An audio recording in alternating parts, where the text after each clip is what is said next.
गौर हरि का कीर्तन विलास। श्री गौर किशोर का संकीर्तन ही महारास है। जो भक्त जिस जिस देश में प्रकट हुए हैं वे सब श्रीमन महाप्रभु की इच्छा अनुसार संकीर्तन वंशी को सुनकर भागे चले आते हैं। ध्यान रहे, श्री कृष्ण चंद्र की वंशी में जो आकर्षण शक्ति थी वही श्री गौर किशोर के संकीर्तन में है। जिस प्रकार ब्रज किशोर के रास विलास के लिए श्री यमुना तट एकांत स्थल था, वैसे ही नदिया विहारी श्रीमन महाप्रभु के संकीर्तन विलास के लिए श्रीवास के आंगन को समझना चाहिए। देखा होगा बहुत आंगन अच्छा बना है, तीन मंडप है। वहाँ गोपियों से प्रेमालाप था, यहाँ गोपियों के अवतार भक्तों से प्रेम संवाद है। एक दिन श्रीवास भवन में परम आनंद में श्री कृष्ण संकीर्तन का आरंभ हुआ। भक्त वृंद प्रेम में मत्त होकर नाचने लगे। कुछ देर में श्री विश्वंभर भी स्वयं उठकर प्रेम में हुंकार गर्जन करते हुए नृत्य करने लगे। श्री नित्यानंद प्रभु और स्वरूप गोस्वामी इन दोनों ने भी इसमें सहयोग प्रदान किया। आहा, श्री गौर गोविंद राधा शक्ति श्री गदाधर पंडित का हस्त धारण कर नरहरि सरकार ठाकुर के स्कंद को श्रीभुज द्वारा वेष्टन कर भुवन भुलान मदन मोहन वेश में क्षीण कटी को हिला हिलाकर मधुर नृत्य कर रहे हैं। इस समय का दृश्य अपूर्व है। कोई गा रहा है, कोई किसी के गले का हार हो रहा है, कोई भूमि पर लौट रहा है, कोई किसी की चरण धूलि ग्रहण कर मस्तक पर लगा रहा है, कोई किसी से लिपट कर प्रेम रुदन कर रहा है और किसी का कुछ भाव ही मालूम नहीं कि क्या कर रहा है। आज इस प्रेम पाठ में किसी को भी स्वामी श्री गौरचंद्र का संकोच नहीं है। स्वामी सेवक दोनों ही प्रेमोन्मत्त होकर एक ही स्थान पर नाच रहे हैं। इसी समय श्री गौर किशोर को पूर्व लीला का स्मरण हो आया। आप प्रेम नृत्य करते करते आगे को बढ़े। इधर श्री गदाधर ने भी प्रेम भरे नेत्रों से निहारा। तभी भक्तवृंद क्या देखते हैं, श्री गौर सुंदर तो श्री श्याम सुंदर हैं और श्री गदाधर वृषभानुनंदिनी राधिका जी हैं, नरहरि सरकार ब्रज सखी मधुमती हैं। ऐसा मालूम होता है कि आज श्री वृंदावन स्वरूपधारी बनकर आ गया है। गोपी गोपाल गोमाताएं भक्तों की सभी तो दृष्टि शचीनंदन के समीप आ रही हैं। भक्तों को कभी तो श्री गौर लीला भासती है, कभी राधा कृष्ण लीला के दर्शन होते हैं। सब भक्तवृंद अद्भुत दृश्य देखकर प्रेमानंद में मतवाले हुए जय ध्वनि के साथ हरि ध्वनि कर रहे हैं। आइए हम सब भी इसमें सहयोग देकर श्री हरि की कृपा के भागी बने। बोलो श्री सचिनंदन भगवान की जय, श्री राधा कृष्ण की जय, श्री गौर भक्त वृंद की जय। श्री गदाधर और श्री नरहरि सरकार नदिया नागर श्री गौरांग सुंदर के अति प्रीतम अंतरंग रसिक भक्त हैं। आप श्री गदाधर पंडित से तो पूर्व परिचित हैं ही। अब श्री नरहरि सरकार ठाकुर का कुछ वृतांत लिखा जाता है, प्रेम पूर्वक अवलोकन करें। ठाकुर नरहरि सरकार विक्रमी संवत 1535 में वैद्य वंश में वर्धमान जिले के श्रीखंड ग्राम में प्रकट हुए। आपके पिता का नाम श्री नारायण देव सरकार था। आप तो श्रीमन महाप्रभु के मंत्र शिष्य थे और श्री चैतन्य मंगल ग्रंथ के कर्ता श्री लोचन दास ठाकुर आपके मंत्र शिष्य थे। आपने भक्ति विषयक अनेक ग्रंथ और पदों की रचना की, जिनमें भक्ति चंद्रिका पटल, भक्ति अमृत अष्टक, नामामृत सिंधु, भजनामृत, श्री गौरांग अष्टक ये विशेष प्रसिद्ध है। श्री गौर भक्त पाठक वृंद की प्रेम वृद्धि के निमित्त आपका रचा हुआ श्रीमन महाप्रभु के प्रेम से भरा हुआ अष्टक यहाँ लिखा हुआ है। आशा है आप इसे प्रेम पूर्वक पठन कर इस दीनहीन लेखक को श्री गौरांग देव के चरणारविंद में प्रेम प्राप्त होने का आशीर्वाद देंगे। अब वो श्री गौरांग अष्टक यहाँ है, अब वो पढ़ते हैं। हे सखी, इस भूमंडल पर अवतीर्ण हुए कपटियों के गुरु श्री गौरांग नागर के आश्चर्य में संन्यास वेश के दर्शन कर। ये जो आपने अरुण वस्त्र धारण किया हुआ है, ये श्री ब्रज गोपियों के कुछ कुमकुम द्वारा खचित होने के कारण अरुण वर्ण हो गया है और ये स्वर्ण से भी अधिक सुंदर आपने गौर वर्ण धारण किया है। ये रास विहार में श्री किशोरी जी के सुवलित बाहुबंधन जनित गाढ़ प्रेम आलिंगन वश हो गया है। हे सखी, इस भूमंडल पर अवतीर्ण हुए कपटियों के गुरु श्री गौरांग नागर के आश्चर्य में संन्यास वेश के दर्शन कर ये जो आपने अरुण वस्त्र धारण किया है, ये श्री ब्रज गोपियों के कुछ कुमकुम द्वारा खचित होने के कारण अरुण वर्ण हो गया है। और ये स्वर्ण से भी अधिक सुंदर जो आपने गौर वर्ण धारण किया है, ये रास विहार में श्री किशोरी जी के सुवलित बाहुबंधन जनित गाढ़ आलिंगन के कारण ये निश्चय समझ। और ये जो पुलकावली दिखती है, ये उन्हीं ब्रज बालिकाओं के प्रेमालिंगन से हुई है सखी, इसमें तनिक भी संदेह न करना। हे सखी, जो कृष्ण पहले ब्रज कुंजों में और श्री यमुना तट पर नाचते थे, वही ब्रजचंद्र अब विप्र कुमार होकर कलिमल ग्रसित जीवों को प्रेमादान करते हुए प्रेमानंद में स्वयं नाचकर सारे जगत को नचा रहे हैं। ध्यान रहे, ये पहले और दूसरे श्लोक में ठाकुर नरहरि सरकार ने श्रीमन महाप्रभु की पूर्व लीला का परिचय दिया है और उनका प्रकृत तत्व प्रकाश किया है। अब तीसरे श्लोक में श्री गौरांग सुंदर की महामहिमा का कुछ वर्णन करते हैं कि हे सखी, जिनका तत्व वेद वेदांत भी जानने में असमर्थ हैं और जिन श्री महान प्रभु की कृपा से श्री शचीनंदन की गूढ़ लीलाओं का गान जीव के हृदय में प्रकाशित होता है, जिनके नाम स्मरण मात्र से जीव के हृदय में प्रेम प्रवाह वेग से बहने लगता है, ऐसे द्विजकुल चूड़ामणि श्री शचीनंदन श्री जगन्नाथ मिश्र के आंगन में जय को प्राप्त हो। अब चौथे श्लोक में नदिया अवतार श्री गौरांग सुंदर की पूर्व लीला का स्मरण कराते हुए उनके सर्वावतार सार होने के विषय में लिख रहे हैं। पूर्व लीला में जिन ब्रज बिहारी ने समस्त ब्रज मंडल को अपने प्रेम रस से मतवाला किया, अब वही करुणा सागर श्री नदिया बिहारी श्री गौर हरि रूप में दया के परवश होकर समस्त जीवों को ब्रज का अमूल्य प्रेम धन वितरण करने के लिए श्री गौड़ देश में प्रकट हुए हैं। ऐसे श्री श्री नवद्वीप चंद्र की जय हो। जब नई नई लगन लगती है ना, कीर्तन अच्छा लगता है। मैं और भैया जी आधी आधी रात तक जहाँ कहीं ये कीर्तन होता वहां जाते दोनों जने। अब पांचवें और छठे और सातवें श्लोक में श्रीमन महाप्रभु के अनुपम रूप माधुर्य का वर्णन है। नृत्य आनंद में जिनके एक एक अंग की शोभा अपूर्व सौंदर्य को धारण करती है, जिनके विशाल वक्ष स्थल पर चंदन आदि शोभा पा रहे हैं, ओष्ठों में पान की लालिमा भक्तों के मन को हर रही है, इस प्रकार सर्व सौंदर्य के आधार रूप जिनका शरीर है, वे श्री गौरांग महाप्रभु संकीर्तन करते हुए भक्त मंडली में जय को प्राप्त हो। हम आते थे ना दिल्ली से, वृंदावन आते थे ना, हम दिल्ली से जब वृंदावन आया जाया करते थे ना, तो हमारे केशव माधव पूरा पूरा दिन कीर्तन में बैठते थे इस्कॉन में। बच्चों को तो बहुत ही 8 बजे से लेके रात के 9 जब तक मंदिर बंद नहीं होना। जब वो कह देते ना कि अब बस बेटा बंद हो रहा है जाओ, अच्छा तब जाते थे। संस्कार है। इतना कीर्तन में जाते थे वो तो। वहीं पे हम बोलते थे प्रसाद के टाइम आ जाना, कहते नहीं वहीं पालेंगे, वहीं प्रसाद भी वहीं पाना, और कभी कुछ नहीं मिल रहा तो एक समोसा ले लेना वहीं से ही और खा लेना। हाँ, आते नहीं थे घर, आते ही नहीं थे, घर ही नहीं आते। संस्कार। जिनका वर्ण तप्त स्वर्ण से भी अधिक कांतिमान है, जिनके मुख चंद्र के सामने शरद चंद्रमा भी लज्जित है, जिनके प्रेम अश्रु सर्वांग को अभिषेक करते हुए भूमि पर गिर रहे हैं, जिनकी प्रेममयी गदगद वाणी से भक्तों का हृदय कमल खिल उठता है, उन्हीं सर्वदेव चूड़ामणि करुणा सागर नदिया सागर श्री शची लाल का मैं भजन करता हूँ। जिन श्रीमन महाप्रभु के शरीर पर कदम्ब पुष्प की सदृश पुलकावली शोभा पा रही है, जिनके नेत्रों से झरने की भांति प्रेम अश्रु टपर टपर गिरते हुए ऐसे मालूम होते हैं मानो हृदय का भाव द्रवित होकर बाहर आ रहा है, जिनकी अंग कांति अतिशय दमदमा रही है, उन्हीं वसंत काल मदोन्मत्त महानट स्वरूप अपूर्व तेजो में श्री गौरांग सुंदर का हम भजन करते हैं। अब ठाकुर नरहरि सरकार ने 8वें श्लोक में श्री श्री नित्यानंद प्रभु सहित श्री गौर हरि के मिलन गीत को गाकर इस अपूर्व अष्टक को पूर्ण किया है।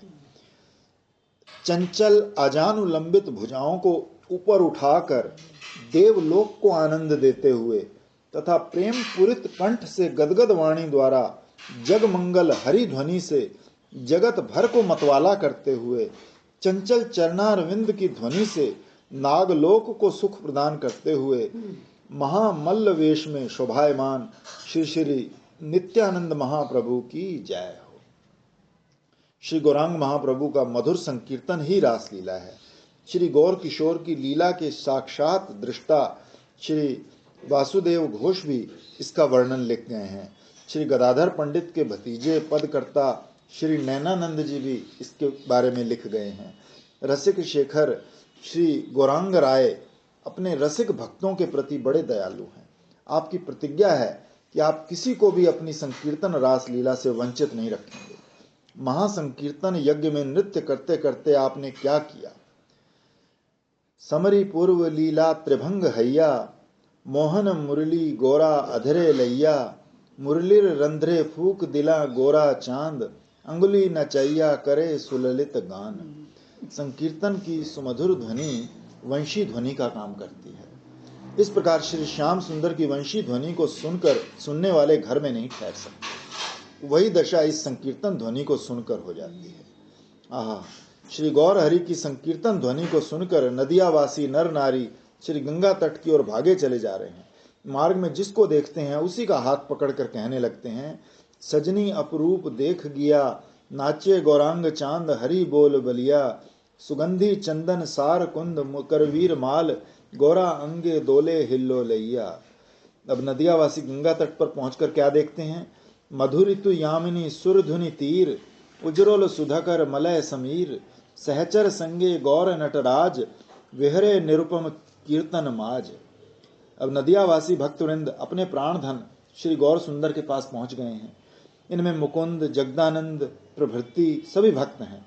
श्री गोविंद दास श्री गौर हरि की लीला वर्णन करते हुए कहते हैं, देखत बेकत गौर चंद्र वेडल भक्त नखत वृंद, अखिल भुवन उजोर कारी कुंद कनक कांतिया। श्री गौर सुंदर के संकीर्तन रास विलास के विषय में महाजन कवि उद्धव दास जी लिखते हैं, मधुरित विहरहि गौर किशोर, गदाधर मुख हेरि आनंदे नरहरि, पूर्व प्रेमे भेल भोर, नवनीत लता नव पल्लव तरुकुल। श्री गौर किशोर के अन्य रसिक भक्त महाकवि कवि शेखर जी भी लिख रहे हैं। पूज्यपाद नैनानंद भी पद लिखते हैं। श्री गौरांग लीला के व्यासावतार श्री वृंदावन दास ठाकुर एक पद में क्या सुंदर लिखते हैं कि नाचे नाके निताई गौर द्विज मणिया, बामे प्रिय गदाधर श्रीवास अद्वैत वर, परिषद तारागण जिनिया, बाजे खोल करतार मधुर संगीत भाल। श्री भगवान की नर लीला ही सर्वोत्तम लीला है। आप नर वपु धारण करके सर्व सौंदर्य के निधि होकर आते हैं। सर्वोत्तम नर लीला के अनुरूप सर्वोत्कृष्ट रूप माधुरी का प्रकाश करना ही आपका प्रयोजन है। श्री भगवान रसिक शेखर हैं। आपका नर वपु सर्व सौंदर्य, सर्व माधुर्य, सर्व रस परिपूर्ण है। ये बात श्री गौरांग महाप्रभु ने स्वयं श्री सनातन गोस्वामी से कही है कि कृष्णेर यत्तेक खेला सर्वोत्तम नर लीला, नरवपु ताहार स्वरूप, गोप वेश वेणुकर नव किशोर नटवर, नर लीलार है अनुरूप। तो नदियावासी भक्तवृंद अपने प्राण वल्लभ श्री गौर किशोर के हस्त कमलों में अपना सर्वस्व समर्पण करते हुए प्रार्थना करते हैं। यही आत्मसमर्पण भक्ति की पराकाष्ठा है। इस प्रकार का आत्मनिवेदन भक्तवृंद ही जानते हैं। इस प्रकार श्री गौर सुंदर का संकीर्तन ही रास लीला है और रास का भंडार है, रस का भंडार है। इस भंडार के भंडारी अनेक जन्मों के साधन सिद्ध ऋषिगण और नित्य सिद्धा गोपीगण हैं। उन्होंने ही भक्त भाव को धारण करके नवद्वीप में अवतार लिया है। कारण कि परम भक्त वृंद ही भगवान के मधुर रस के वर्धक और प्रकाशक होते हैं। जो श्री कृष्ण चंद्र के ब्रज के रास में न्यूनता रह गई थी, वो आपने नवद्वीप लीला और नीलाचल लीला में पूरी करी है। ये विषय बड़ा गंभीर है। जो बड़भागी रसिक पुरुषों का दास है, वही इसको कहने और सुनने में समर्थ है। मैं तो मंदभागी मोरी का कीट हूँ, इस दिव्य रस का अधिकारी कहाँ। अभी तक श्वास ही भर रहा हूँ। हे श्रीमन महाप्रभु, इस दीन पर आप इतनी कठोरता ना करें। मैं आप ही का हूँ, चाहे काम क्रोध से पिटवाओ, चाहे अपने चरणारविंद का रस पिलाओ, आपको अधिकार है। श्री गौरांग सुंदर की पवित्र लीला कहता कहता मैं क्या कह गया। भक्तों को ध्यान रहे, श्री गौर हरि का प्रथम संकीर्तन रास श्रीवास पंडित के आंगन में ही हुआ है। रास रसिक शेखर श्री गौर गोविंद ने नदिया में इस अद्भुत संकीर्तन रास लीला को प्रकट करने से पूर्व एक दिन सब भक्तों को एकत्रित कर कहा, भाइयों, हमारी तुम्हारी ये रात्रि कृष्ण भजन बिना यूं ही खाली जाती है। आज एकादशी पवित्र तिथि है, श्री हरि का प्यारा दिन है। आज से ये सत्य संकल्प कर लो कि रात्रि में हम सब मिलकर नित्य प्रति संकीर्तन करेंगे और भक्ति रूपी श्री गंगा में स्नान करेंगे। श्री कृष्ण का परम मंगलमय नाम श्रवण कर जगत का उद्धार हो जाएगा। ये सुनकर भक्तगण परम आनंदित हुए, सब ने एक स्वर से इसको स्वीकार किया। बस उसी शुभ दिन से श्री गौर किशोर की संकीर्तन रास लीला प्रारंभ हुई। तो दीदी हमारे भी यहाँ पे रास लीला ही है, हाँ, और रास ही है। नहीं, हमारे महाराज जी कहते थे कि हम भी वहाँ थे, बोले बिना वहाँ सम्मिलित हुए हम यहाँ कैसे आ गए। बोले जो यहाँ बाहर से, ब्रजवासियों की बात अलग है, लेकिन जो लोग बाहर से जैसे तुम लोग आए हो, तो हम 500 साल पहले वहाँ होंगे जरूर। तो मैं कहा 500 साल के कहाँ सोए रहे हम। तो बोले कि 500 साल में कितने जन्म हो गए तुम्हें क्या पता है। तब जाके ये मिलता है। अगर 70-80 की एज भी गिनो तो 6 जन्म तो बनते हैं। तो 7वां जन्म। हाँ, इस जन्म में 90 हो गए हमारे तो। अब जैसे दीदी आपको कितने साल हो गए एकादशी का जागरण करते हुए? 40 साल से चल रहा है। तो 40 साल से ये भी अब रास लीला ही हो रही है ना, हर एकादशी पर। 84 से। हाँ, पूरे 40 साल हो गए। बहुत। तो कभी कभी तो रात भर संकीर्तन होता था। संकीर्तन तो 14 साल से 15 साल हो गए, रात जागरण। अच्छा। पर निर्जला एकादशी 40 वर्ष। क्योंकि हमें आते ऐसी संगत मिल गई बाटी वाले की, जिसने हमें आते ही इसमें लगा दिया। शची माता भी अपनी वधू को लेकर दर्शन करने आती थी। जिस समय श्री गौर हरि प्रेम मूर्छा में पृथ्वी पर गिर जाते, उस समय श्री भूदेवी पुष्पों की शैया हो जाती थी और श्री गौर हरि को कुछ कष्ट ना होता था। परंतु बेचारी शची माता बहुत दुखी होती थी, भगवान से प्रार्थना करती कि हे कृष्णचंद्र, कृपा करके मेरे को वरदान दीजिए। जिस समय मेरा लाडला विश्वंभर पछाड़ खाकर भूमि पर गिरे, उस समय मेरे को मालूम ना हो। हे दयालु, इतनी दया इस बुढ़िया पर अवश्य कीजिए। श्री कृष्ण बड़े दयालु हैं। उन्होंने प्रार्थना को स्वीकार किया। जब तक श्रीमन महाप्रभु संकीर्तन करते थे, तब तक माता जी को प्रेम समाधि रहती थी। श्री एकादशी पवित्र तिथि है। श्रीमन महाप्रभु ने आज प्रातः काल से संकीर्तन का आयोजन किया है। भक्तों के झुंड आकर इस महासंकीर्तन यज्ञ में सम्मिलित हो रहे हैं। गोपाल गोविंद राम श्री मधुसूदन की गगन भेदी कीर्तन ध्वनि से श्रीवास भवन गूंज रहा है। सबके मध्य श्री गौर हरि मधुर नृत्य कर रहे हैं। श्री नित्यानंद प्रभु श्री गौर सुंदर का कर कमल धारण करके घूम रहे हैं। आप बाह्य ज्ञान शून्य हैं। इसी अवतार में श्री अद्वैत प्रभु श्री गौर किशोर की चरण रज को लेकर मस्तक पर लगा रहे हैं। प्रेम आनंद में श्री गौर हरि की विचित्र दिशा है। कभी आपका शरीर इतना भारी हो जाता है कि अंग भी हिलाने से नहीं हिलता, और कभी इतने हल्के हो जाते हैं कि भक्त बड़ी आसानी से अपने कंधों पर बिठा लेते हैं। प्रेम रुदन करते हैं, प्रहरों तक करते रहते हैं। पृथ्वी में लौटते हैं तो घंटों लौटते रहते हैं। सर के बाल खुल जाते हैं, तनिक ध्यान नहीं रहता। चक्राकृति होकर घूमते ही रहते हैं। जिसे प्रथम देखते ही प्रणाम करते थे, उसके मस्तक पर अपना श्री चरण धरने में भी नहीं सकुचाते। सब वैष्णवगण भी प्रेमानंद में उन्मत्त हैं। कोई खोल बजा रहा है, कोई शंख ध्वनि कर रहा है, कोई करताल झांझ बजा रहा है। इस महासंकीर्तन लीला यज्ञ में प्रेम स्वरूप श्री श्री गौर गोविंद के भाव की सीमा नहीं है। आप अष्ट सात्विक भाव से ऊपर उठे हुए हैं। आपके अलौकिक भाव विकार को देखकर भक्त वृंद कहते, भाई जो भाव ना कहीं देखे थे ना श्रीमद् भागवत में ही सुने थे, वो भाव श्री शची लाल में भास रहे।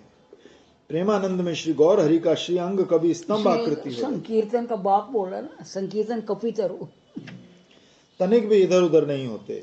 कभी अस्थि रहित नवनीत के सदृश भासने लगते हैं, कभी इतना बढ़ता कि दुगना तिगना दिखाई पड़ता, कभी अत्यंत कृश हो जाता, कभी मतवालों की तरह इधर उधर घूमते, कभी मधुर मुस्कान के साथ नृत्य करने लगते। श्री गौर हरि भाव रस सागर में निमग्न हुए भक्तों को उसकी लहरों द्वारा स्नान करा रहे हैं। शिवास आंगन में इस महासंकीर्तन रास लीला का अनुष्ठान हो रहा है। प्रभु के आदेश से द्वार के कपाट बंद हैं। बहुत से लोग दर्शन की अभिलाषा से कपाट पीट रहे हैं। बहुत से बहिर्मुख लोग भी सम्मिलित हैं, कुछ का कुछ कहे जा रहे हैं। जय श्री कृष्ण वनमाली मुकुंद मुरारी की ध्वनि के अतिरिक्त और कुछ सुनाई नहीं देता। निंदक भी अपना काम कर रहे थे। कोई कहता राम राम राम, ब्राह्मण होकर नाचना गाना कहाँ लिखा है। कोई कहता भाई संकीर्तन का सुनना और देखना अच्छा नहीं है। ये देखो ये निमाई पंडित प्रथम कैसे अच्छे थे, परंतु संग दोष से इनका क्या हाल हो गया। ये सब दोष इस श्रीवास का है। यदि ये नदियां में रहा तो हमारा यहाँ बसना कठिन है। तो एक बोला अजी इसकी कुटिया को गंगा में बहा दो। एक ने कहा अरे भाई इन कोरी बातों से काम नहीं चलेगा, इसकी तो राजा को खबर करनी चाहिए। अभिप्राय ये था जिस राग का था उसी राग को आलाप रहा था। रास रसिक मनमोहन श्री गौरांग सुंदर को संकीर्तन रास में ब्रह्म मुहूर्त हो गया। इसी समय निज आवेश में होकर सिंहासन उपविष्ट श्री शालिग्राम जी की शिला को गोद में लेकर सिंहासन पर विराज गए। श्री विश्वम्भर के बाहर से सिंहासन को चलायमान होता देख शेषावतार श्री नित्यानंद प्रभु ने उसमें अपना प्रवेश किया। सिंहासन स्थायी हो गया। अनंतर श्रीमन महाप्रभु की आज्ञा से संकीर्तन का विश्राम हुआ। अब श्री गौर चंद्र भावावेश में हुंकार गर्जन करते हुए निज तत्व कहने लगे। श्री गौर हरि के सन्मुख श्री अद्वैत प्रभु श्रीवास पंडित प्रेम में विहल हुए हाथ जोड़े खड़े हैं। श्री नित्यानंद प्रभु श्री गौर किशोर पर छत्र कर रहे हैं। नरहरि सरकार चामर ढुला रहे हैं। श्री गदाधर पंडित प्रीतम को पान खिला रहे हैं। इस समय श्री हरि परिपूर्ण ऐश्वर्य भाव को प्रकाशित कर रहे हैं। अब भक्त श्री गौर किशोर को भोजन कराते हैं। श्री विश्वम्भर भी भक्तों का दिया हुआ पृथक पृथक प्रसाद बड़े प्रेम से खा रहे हैं। दधी दुग्ध मक्खन इत्यादि जो बहुत से भक्त लाए थे वो आपने सब पा लिया। कहने लगे और लाओ और लाओ, आज आपके भोजन का क्या ठीक है। रबड़ी मालपुआ हलवा लड्डू जलेबी इमरती मलाई अनेक पकवान मिठाई श्री विश्वम्भर सबके देखते देखते चट कर गए। अनंतर पापड़ दही बड़े सौंठ पकौड़ी अनेक चटपटी चीजों का भोग लगाया। फिर फलों की बारी आई। केले अनार दाख नारिकेल बादाम छुहारे सेब संतरे अमरूद नाना प्रकार के फल खाए। इतने पर भी नहीं रुके, बोले और दो और दो।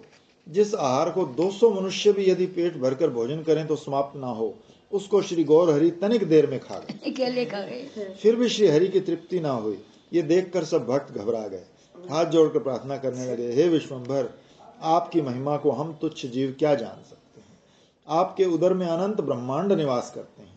आपके लिए आहार क्या वस्तु है। जगत भर का पेट भरने वाले तो आप हैं, आपका पेट कौन भर सकता है। ये सुनकर भक्त वत्सल गौर हरि मुस्कुराते बोले, मेरे को भक्तों का दिया भोजन बड़ा अच्छा लगता है, संकोच ना करो, कुछ और हो तो ले आओ। भक्त पालक श्री गौर हरि ने यहाँ तक स्पष्ट कर दिया कि भक्तों के घर तो भगवान मांग कर भी खा लेते हैं, परंतु अभक्तों का दिया हुआ भी नहीं लेते। श्री गौर हरि मुझे तो बहुत कुछ खिलाना पड़ेगा। सब सामग्री तो पा चुके थे, अब केवल पान बीड़ी शेष थे। भक्तों ने हाथ जोड़कर कहा, भगवान और तो कुछ नहीं, केवल पान बीड़ी बाकी है। श्री गौर हरि बोले, कुछ बात नहीं, वही दे दो। अब तो भक्तों ने आनंदित होकर श्री विश्वम्भर को तांबुल भेंट किए। श्री हरि ने अत्यंत प्रसन्नता प्रकाश करते हुए सबको ग्रहण किया। जो भक्त जिस जगह खड़ा है उसी जगह खड़ा नीचा मुख किए श्री विश्वम्भर के चरणारविंद देखता हुआ श्री हरि की आज्ञा की अपेक्षा कर रहा है। श्री गौर हरि श्री अद्वैत प्रभु की ओर देखकर गंभीर वाणी से बोले, वर मांगो, मैं तुम्हारे लिए ही यहाँ आया हूँ। फिर सब भक्तों से भी कहा, भक्तों जो तुम्हारी इच्छा हो वर मांगो। भक्त श्री भगवान के अतिरिक्त और कुछ वरदान नहीं चाहते। इसका कुछ उत्तर ना देकर नीचा मुख किए श्री हरि के चरणारविंद की ओर ही निहारते रहे। शनय शनय श्री गौर हरि को बाह्य ज्ञान हुआ। अब एक एक भक्त के गले लगकर रोदन करने लगे। रोते रोते श्री गौर हरि को मूर्छा हो गई। श्री भगवान की लीलाएं अचिंत्य और अगम्य हैं। श्री गौर हरि को क्षण मात्र में तो मूर्छा होती है, क्षण भर में स्वस्थ होकर ऐश्वर्य प्रकाशित करने लगते हैं। कुछ देर पीछे श्री गौर हरि को पुनः मूर्छा हुई। अब मूर्छा भयंकर है। भक्तगणों चहु और खड़े खड़े विलाप कर रहे हैं। ऐसा प्रेमावतार ना कभी हुआ ना होगा। चार वेद जिसे देखने की नित्य अभिलाषा करते हैं, उन्हीं पूर्ण ब्रह्म सनातन परमेश्वर के साक्षात दर्शन का परम लाभ श्रीवास पंडित के दास दासियों तक को प्राप्त है। श्रीवास पंडित की महिमा अपार है, जिनकी चरण धूलि से संसार पवित्र होता है। जिस प्रकार श्री कृष्ण चंद्र का अवतार तो हुआ श्री वासुदेव के घर और लीला हुई श्री नंद के घर, उसी प्रकार श्री गौर का अवतार हुआ श्री जगन्नाथ मिश्र के घर और लीला हुई श्रीवास पंडित के घर। सब वैष्णवों का श्रीवास पंडित से बड़ा प्रेम है, उनके घर आने में सबको बड़ी खुशी होती है। श्रीवास जी, ये अधम भी एक कोने में पड़ा आपके दर की आश लगाए है, कृपया करके इस पतित का भी उद्धार कीजिए।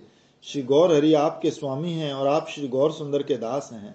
श्री गौर किशोर का ही आपको परम बल है, आपको श्री गौर भजन अत्यंत प्रिय है। मुझ अधम को भी गौर भक्ति प्रदान करो, मैं निरंतर श्री गौर हरि का भजन करता रहूं, जन्म मरण कभी श्री गौर हरि के नाम का विस्मरण ना हो। श्री गौर हरि एक दिन श्रीवास पंडित से बोले, श्रीवास, तुम्हारे जैसे भक्त को कभी मुख पर अध्यात्म चर्चा नहीं लानी चाहिए। यदि तुम ऐसा करोगे तो मैं प्रेम भक्ति प्रदान नहीं करूंगा। श्रीवास ने कहा, भगवान ऐसी कृपा करो कि ये वाद विवाद हृदय में आए ही ना। भक्तों को ध्यान रहे, श्री गौर हरि का अध्यात्म चर्चा से अभिप्राय है कि ईश्वर विषयक वाद विवाद, भगवान हैं कि नहीं, निर्गुण हैं कि सगुण हैं, इस बात में लगे रहना और ईश्वर भजन ना करना, ये श्री गौर हरि को अच्छा नहीं लगता। यहाँ श्रीवास को इस बात का उपदेश देकर श्री गौर भगवान ने ये सिद्धांत बना दिया कि वैष्णव वृंद को निरंतर श्री गोविंद चरणारविंद का ही स्मरण करना चाहिए, निरर्थक वाद विवाद में नहीं पड़ना चाहिए। इसी में जीव का कल्याण है। जय जय गौर चंद्र, जय जय नित्यानंद, जय अद्वैत चंद्र, जय गौर भक्त।